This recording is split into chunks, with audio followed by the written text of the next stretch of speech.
everybody, I'm MadMadameHatter, and welcome back to Dream Daddy. So far we have met, I think his name was Daniel. We have not seen him since, so I don't know. We have met Daniel, Super Dad. We have met Craig, and we have met Robert. So Robert, I turned down for a romp in the hay, and I'm glad I did that, because it led to an awesome gym experience with Craig, who is actually growing on me by leaps and bounds every minute. I think he's adorable. So we're gonna go ahead and continue on and see what kind of trouble we can get into this time. So I leave the gym feeling ashamed.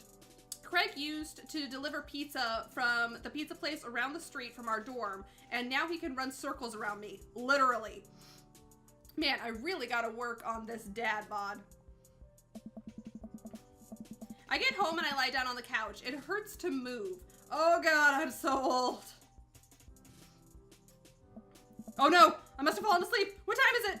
Shoot, it's 3:55. I'm supposed to be at Amanda's school in 5 minutes. Oh, it's an after, of course it's an after school.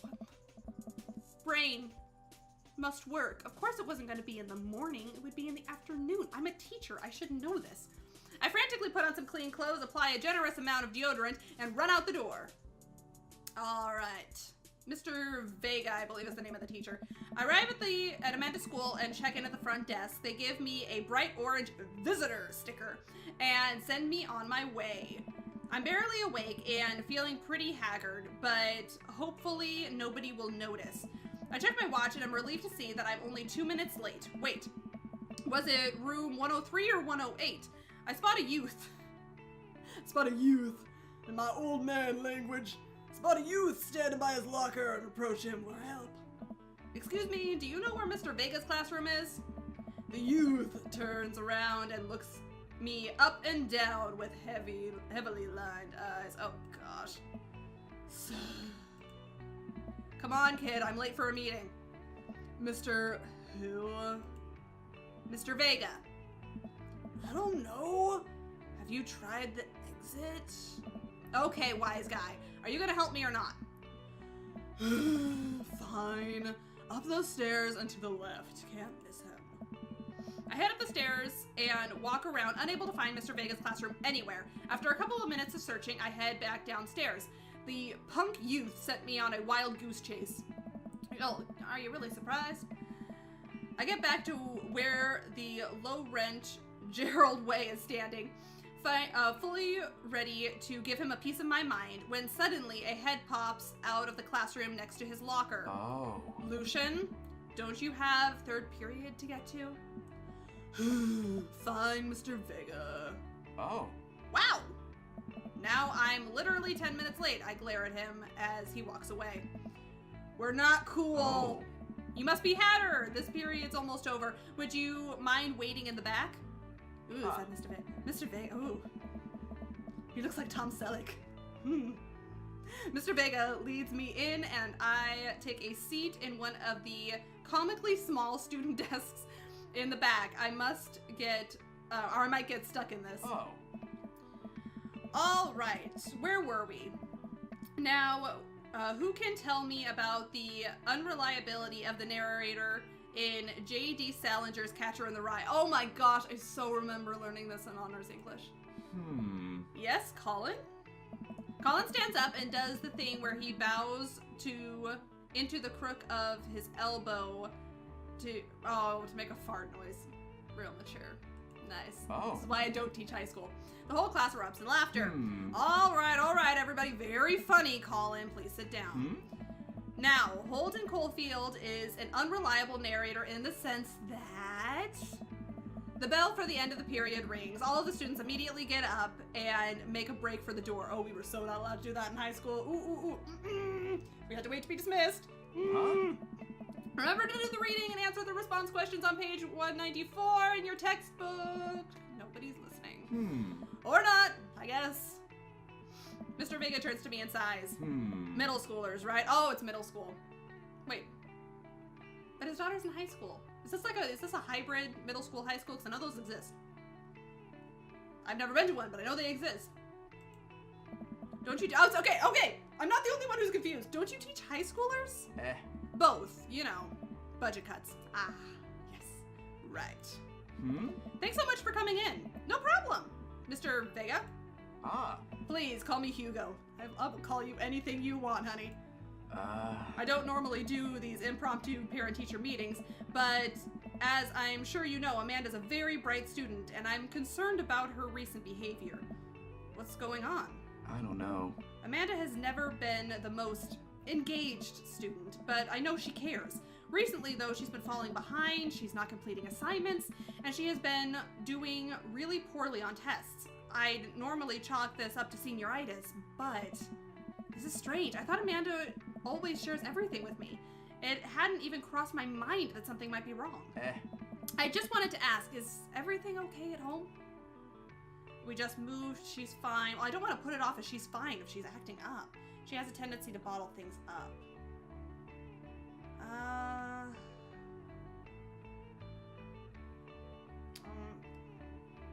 Yeah, I'm gonna go with she has a tendency to bottle things up. I haven't noticed anything different about her, but she always tends to put on a happy face no matter what. See if you can talk to her about it. I know she values you a great deal and would appreciate your guidance. If you keep heading, or if she keeps heading down this road, I know how important art school is to her, and I would hate to see her miss out on scholarship money that she clearly deserves. I'll make sure to talk to Amanda. Thanks for telling me. Thanks for letting me know, Hugo. Hey. Anytime. On my way out, I stop, thinking for a moment. I turn to Hugo. Hey, Hugo? Oh. Yeah? They ever catch that rye? Oh. Yes! Oh, hey! I got hearts! Woo! Yay! I leave the classroom and make my way out of the school. I'm still a little bit in shock that Amanda was able to hide this so well from me. She's always been such a force of positivity in my life, especially after we lost her dad. Amanda must be done with classes by the end, or for the day now. I'm sure she would appreciate a ride home, and maybe I can talk to her about what's going on. I pull up to the carpool and Amanda hops into the passenger seat. So, did you have fun gossiping about me? Mr. Vega and I actually just gossiped about our celebrity crushes. So you talked about Mario Batali the whole time? It was a very productive meeting. I'm pretty hungry. Can we grab some dinner? Sure thing. We can make something at home. Let's go to the mall food court. Ooh, food court. We can make something at home. Let's go home. Cool. I think with our powers combined, we can throw together a gourmet meal worthy of the Food Channel. Heck yeah. I don't know about that, but I can promise you that it will at least be edible. That's the spirit. We drive in silence for a while. Amanda plays a game on her phone. I should say something. You know, sometimes when a kid gets older, they find that they have to keep things hidden from their parents. And that's okay, because sometimes that's what kids do. And that's okay. But also sometimes it's good to have the parents' perspective because, you know, maybe the parents have also dealt with similar situations. And maybe they're a little cooler than you give them credit for. Anyway, what I'm trying to say is that it's good to share. Love you! Have you been reading my tweets? You have a Twitter? What? Never mind. Look, sweetie, Mr. Vega said that you haven't been participating in class and that you're not turning things in. Oh, I'm fine, Pops. Senioritis and all that. I thought you liked Mr. Vega's class. It's fine. He's fine. We pull up to the stoplight and I eye Amanda. She's still texting. Just, I want you to know that you can talk to me about anything. Uh-huh. I can tell that whatever it is, she doesn't want me knowing about it. That's frustrating. I hear Amanda R's getting to that fancy art school in California. That's exciting. Yep. Are you bummed that you guys aren't going to the same school? Yep. Amanda keeps texting. She stifles a laugh. What's so funny? I don't think you'd get it. Okay. Awkward silence. Who are you texting? Noah. Who's Noah? My friend. Does he go to your school? Yep. Do you like Noah? What? No!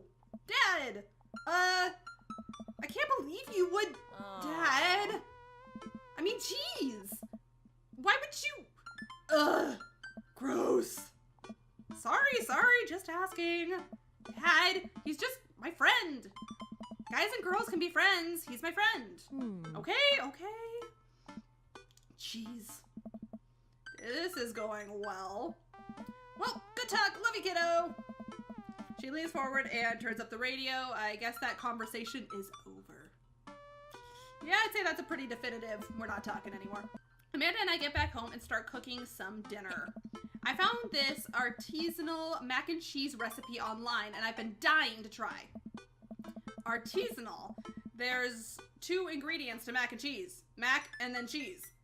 Dad, please try and enjoy the finer things in life. I think you, of all people, should be able to appreciate what one can do with cheese. Yeah. Plus, it has bacon in it. Ooh, oh, bacon mac and cheese. Yes, please. Haven't we as a society collectively, or no, are we as a society collectively over bacon? Never. We are never over bacon. See, I thought we had a connection, Cyber Hatter, but I feel like I'm losing you. I feel like there's distance growing here. Aww. Bacon never stopped being good. It just has a PR problem.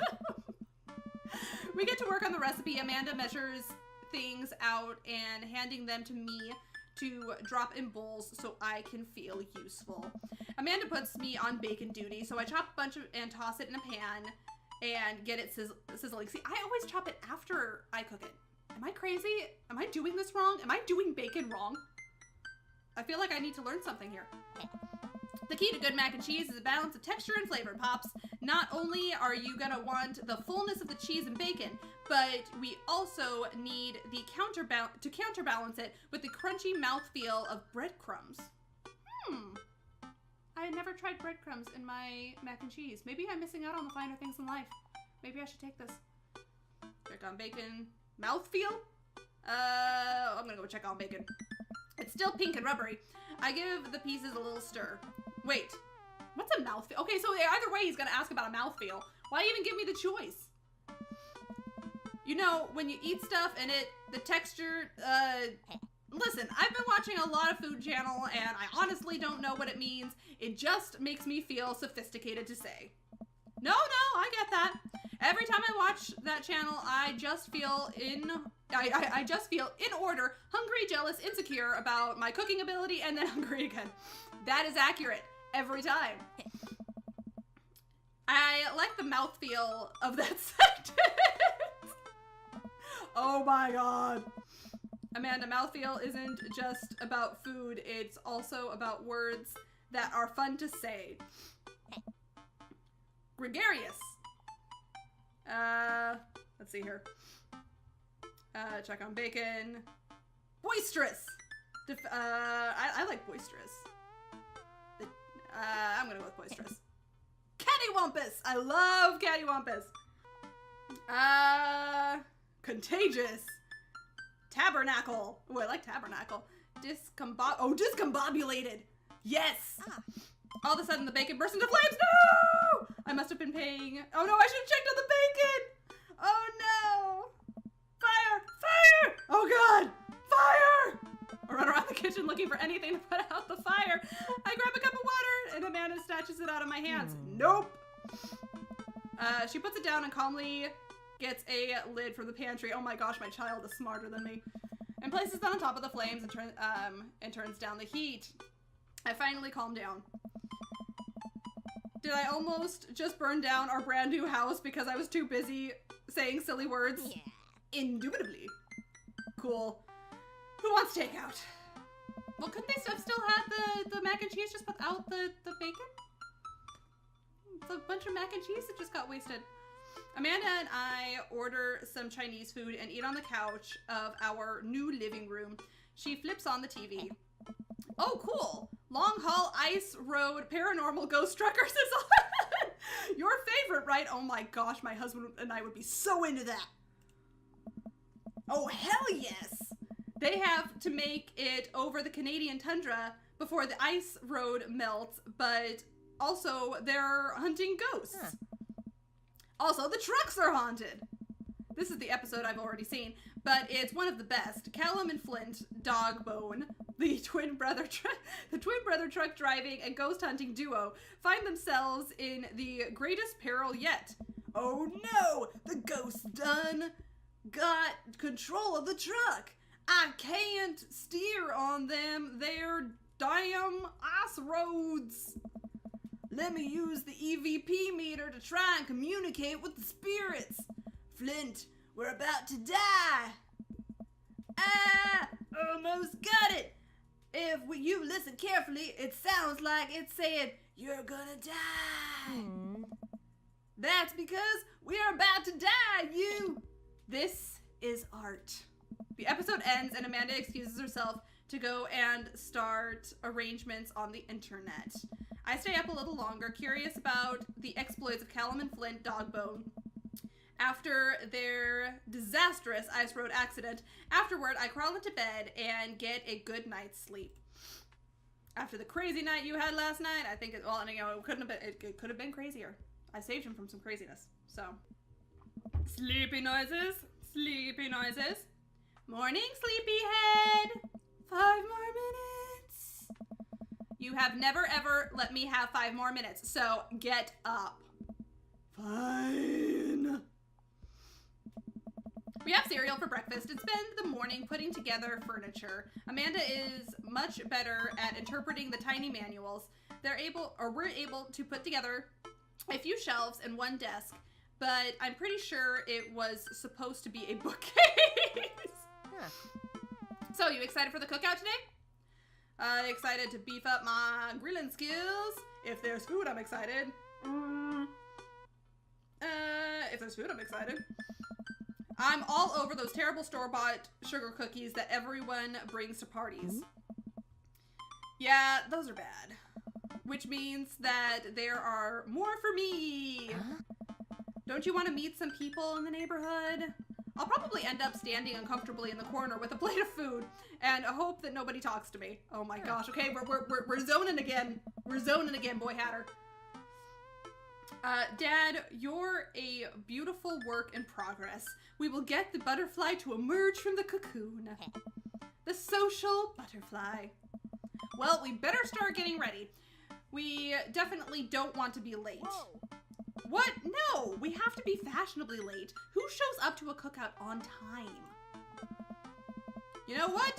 We're gonna be early, just because you said that. I head over to the door and Amanda reluctantly follows. We walk across the street to Joseph's house with a store-bought veggie plate. We didn't want to risk burning down the house again. I feel like that's a good choice. I guess we're not as early as we thought we were. Joseph's backyard is already packed with people, and the smell of hot dogs wafts through the air. Small children run through the sprinkler, and adults chat in small clusters. I set our veggie plate down on a table next to 2 other veggie plates. Huh. Hey, there's Joseph. I wave to get his attention. The moment he sees us, he jogs over, arms open wide. Oh. Welcome! I'm so glad you 2 are here.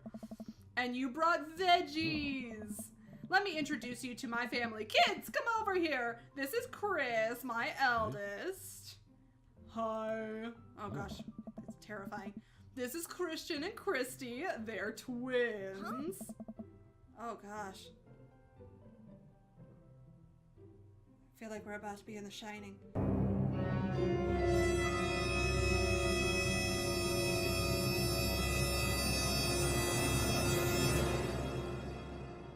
They stare creepily and say nothing. Hey. Then, of course, there's my youngest, Krish. Why do they all have, like, the same name? Isn't that gonna be, like, a crazy confusing house? Wait, where's Krish? Maybe Mary put him in his crib. Wait, Mary? Oh, no! It's the woman from the bar the other night. What's she doing here? Oh, and how could I forget my lovely wife, Mary?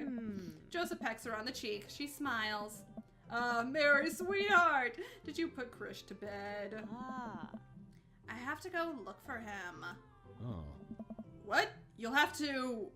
Joseph takes a moment and regains his composure. Oh. Mary, this is our neighbor Hatter and his daughter Amanda. I'd shake your hand, but I have a glass of wine that I need to tend to. I love her. Nice to meet you, Mary, for the first time. Charmed. Well, I have to go over there now. Oh, she's just a peach, isn't she? I agree with Robert. She's just lovely. Mary leaves. Oh god, this is so awkward. I wonder if Joseph knows. I wonder if Mary knows that Joseph knows. I wonder if Joseph knows that Mary knows that I know. It takes all my energy not to run away from the barbecue and start fresh in a new city. My wife has a wonderful sense of humor, but please, you two enjoy the barbecue.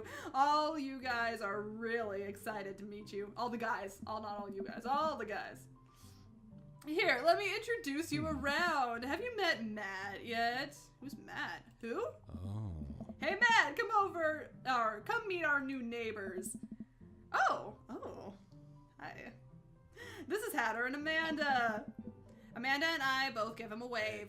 Hey, I'm Matt. Nice to meet you two. Matt runs the coffee shop down the street. He bakes a mean carrot cake. Matt grins sheepishly.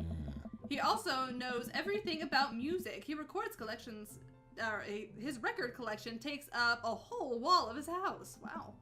That's me, the music guy. That's a bit of an understatement. He also used to be in a...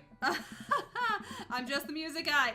Always stoked to discuss music, tunes, and stuff. Hey.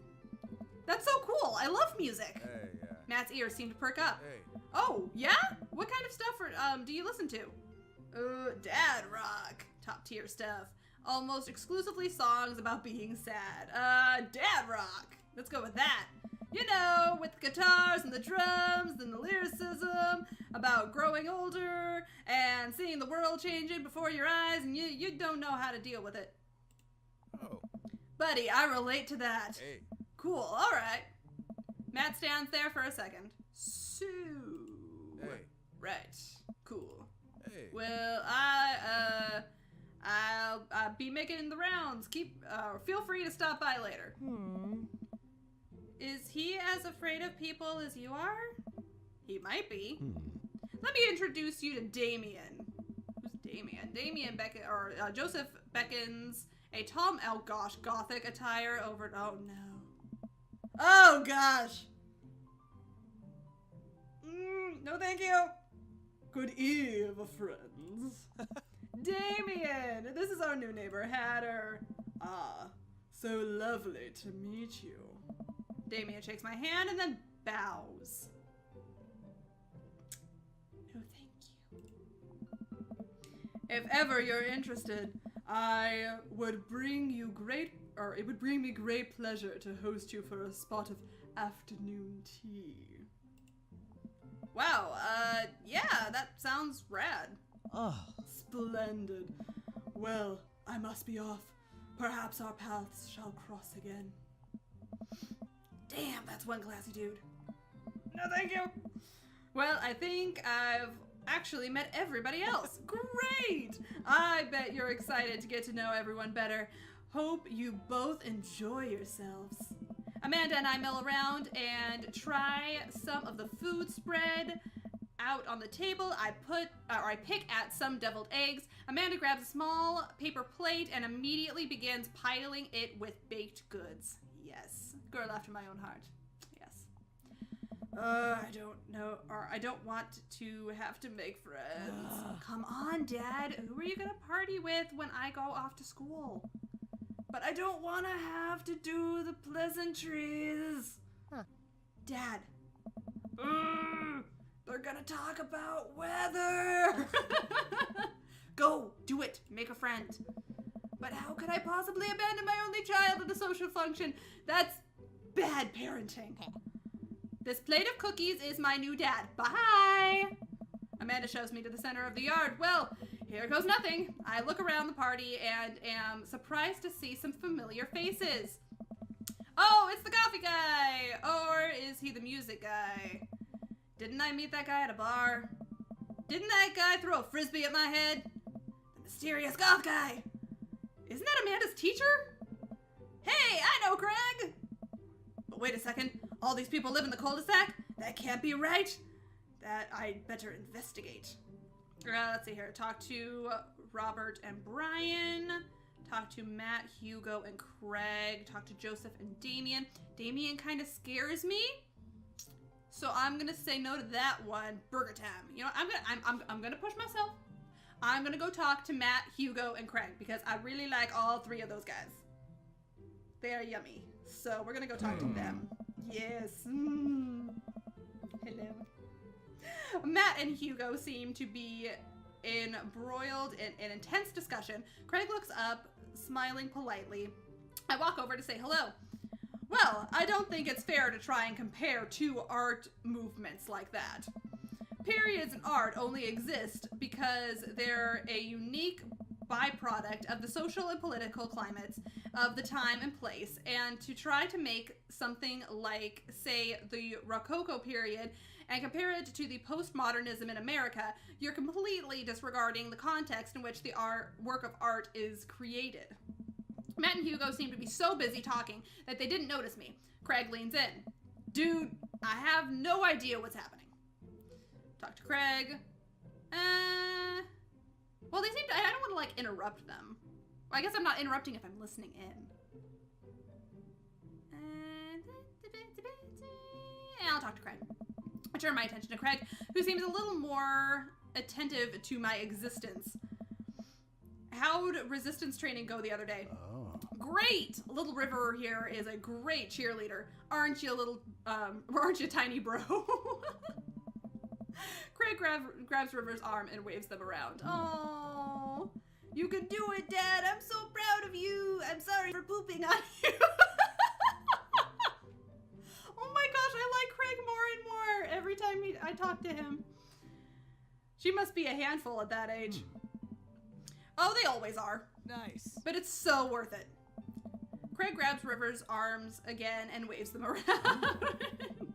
Also, I'm sorry for throwing up on you, Dad. Oh. How you settling in? Almost done. The place is perfect. I never get too comfortable. Almost done. There's still a few odds and ends to take care of before I can really call myself settled, but I think we can upgrade the situation to livable. Nice. We did livable throughout the entirety of college. Yeah, my goal was for Amanda to live the sort of life that didn't involve eating spoonfuls of ranch dressing as a palate cleanser between different types of pizza. I love ranch, but not that much. She still does, though. Hey, she takes after her dad. Hatter, how are you liking the neighborhood? Oh, you noticed me. Thank you, thank you. It's pretty nice. Everybody's been super friendly. Hey. Seems like your daughter is fitting in just fine. Matt points around the yard to where Amanda, Daisy, and another young girl are playing. They're all sitting cross-legged in the grass, picking weeds and weaving them into flower crowns. It's pretty adorable. The girl I don't recognize jogs over to us. Hey. Oh, what is it, sweetheart? Oh, Matt is a dad. Okay. It's a flower crown. I thought you'd look cute in it. Hey. So sweet. Well, there's only one way to find out. Matt takes the flower crown and places it on his head. Oh my gosh, it's so cute. It's so cute. Am I cool now? The girl stares at him, thinking it over. Nope, but you're slightly less uncool than you were before you put it on. Huh. Hey, Hatter, this is my daughter. Hello. I'm Carmencita? I think that's how you say that. Carmencita? Oop. Amanda comes. I just double clicked. I hope I didn't skip anything. Oops. Amanda comes over with Daisy in tow. Dad, look, I'm making friends. Are you making friends? You better be making friends. Yeah, actually, Amanda, you remember the cool barista from the coffee shop? Have we been to the coffee shop? I feel like that must have been an option that we didn't take, and now it's still giving me the dialogue. Because I had not met him until now. So, I guess I didn't do enough exploring before the party. Oops. Barista from the coffee shop and my old college friend, and your teacher. Ah. Oh, hi, Mr. Vega. I didn't realize we were neighbors. Oh. Yep. You still gotta get me those overdue term paper. Great seeing you. Amanda finger guns her way out of the conversation like a champ. I feel like she's my spirit animal. I want to emulate Amanda. She learned the finger guns move from me. I'm very proud. Oh. She's definitely a charmer. Speaking of which, where did my son go? Huh? Hugo looks around the party. He must finally spot him because his eyes go wide. Sweet Manchego. Ernest Hemingway Vega, are you smoking? Ernest is holding a lit cigarette. Nope. I see Ernest across the way. He casually takes a long drag of a cigarette and then flicks it over, oh my gosh, into the gutter. Oh, that's a great thing to do with your cigarette. Unbelievable. Excuse me. Hugo marches over to Ernest, and I turn my attention to Matt and Craig. Kids, right? Oh. Man, I do not envy Hugo. The last barbecue we had, Ernest tried to shove a sprinkler down Joseph's pants, nearly burned down half the yard. Oh my gosh. Or a sparkler, not a sprinkler. Oh my gosh, that's so much worse. Oh my gosh. Oh, wild child. Oh, poor Hugo. And the barbecue we had before that, he actually burned down half the yard. Oh my gosh. And then it spread onto my yard, onto my lawn, and burned down half of my yard too. Hugo walks over to us, practically dragging Ernest behind him. Hey everybody, sorry about that. Hatter, this is my son, Ernest. Hello. Ernest looks away, sulking, his hands shoved deep in his pockets. Oh, he's a charmer. He's just lovely. Hugo nudges him impatiently. Hey. Nice to meet you, Ernest. What grade are you in? Doesn't matter. Ernest. Okay, I'm in 8th grade. Good. Are you happy now? I'm sure you were just dying to know. Yeah. Good for you. Oh. Can I go now? I'm tired of talking to old guys who blame my generation for the failing economy. Ouch. Ernest. Oh yeah, because I'm totally embarrassing you.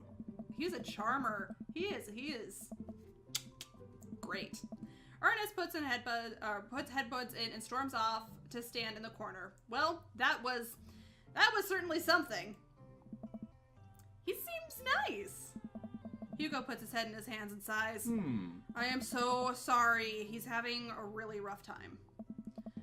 As much as I want to be the cool dad, I have to be the authoritarian dad, and he clearly resents me for it. I mean, I think as a dad and a teacher, that's about as authoritarian as you can get. Honestly, are any of us cool dads? Is it even possible to be a cool dad? What? I'm cool as a cucumber. Hey.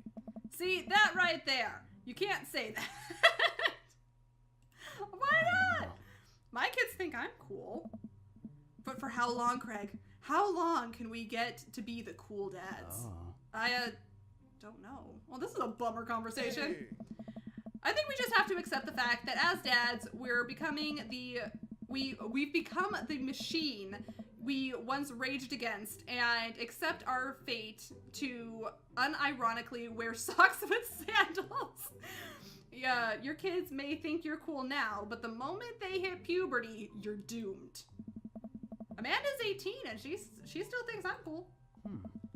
I yell across the yard at my daughter, Amanda, I'm cool, right? Amanda just laughs. She keeps laughing. I see your point. Oh. As much as we all wanted, I don't think it's as important to be a cool dad as it is to be a good dad. He has an excellent point there. We can't all be best friends with our kids. It just doesn't work. I mean, look at me and Ernest. Our job as parents is to make sure our kids turn out okay. Yeah, you're right. But it'd be nice to have both ways. Hearing these guys talk about this makes me think of my relationship with Amanda. We get along so well, but there might come a time when it won't be like this. Is college when that happens? Hey. Don't let us eat up your time, Hatter. Go meet some other people around the neighborhood. I like Brian. Not sure about Robert. Burger time! And without further ado, let's work some magic.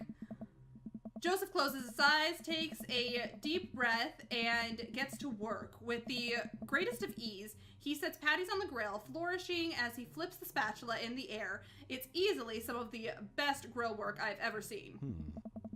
You guys think this is the first time in front of a grill? He's working faster now, effortlessly tossing cheese into patties and perfectly grilling onions on the side. One after another, the dads take notice and crowd around Joseph to admire his masterful technique. You probably don't know this, Hatter, but Joseph's known around here for his grillmanship. He's ungrillevable. Nice. Brian's his name. I think I said his name was Daniel early. I'm sorry, Brian. I'm sorry. I've tried to get to his level, but I just can't catch up. Hey. I see what you did there. Let us keep studying. He has a rare quality about him. Oh my goodness. Mustard, we keep talking about this. Can't we just appreciate the artist? I've never seen him make a mistake. Oh gosh. I love this. Okay, we need to stop. This is getting too cheesy. Please stop. All of the children at the party poo the glorious display of puns in unison. All right, guys, the food's ready. Please form an orderly barbecue. Amanda groans. We all grab our food and hang out, enjoying perfectly cooked cheeseburgers. Aye. Man, it's so wild how all us dads live in the same cul-de-sac. Hey. Yeah, small world, huh? Kind of nice, isn't it? It feels like there's a real community here. Totally helps when you're just a single dad trying to raise a kid. Oh. We're happy to have you here, man. I think you're gonna like this neighborhood a lot. Plus, Amanda seems to be getting along with all of the kids. If she decides to get into the babysitting game, she'll really make a killing. Oh. Hey, why don't you add us on Dad Book? Dad Book is a thing. Okay, Dad Book. Dad Book? Dad Book. Yeah, it's a great social network for dads to keep in touch with each other. We're all on it, so if you ever need to reach out to anyone, that's the simplest way to do it. Sorry, I'm just an old-fashioned dad. Social media gets over my head sometimes.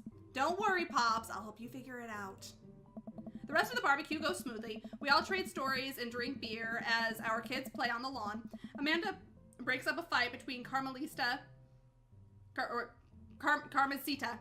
I'm never gonna get that right. Carmencita and those weird twins.